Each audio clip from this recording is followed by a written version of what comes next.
Welcome to today's tech tip.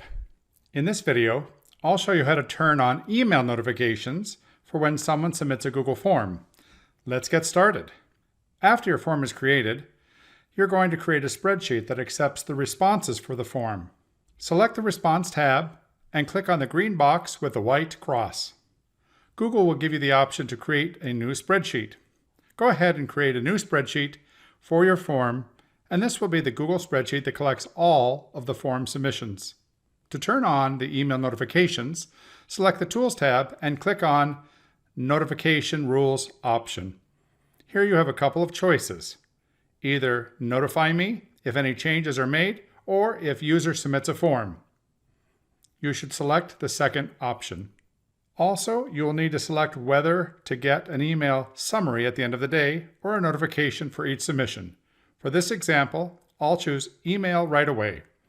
That's all there is to it. That's it for now. Try it out and for goodness sakes, have fun.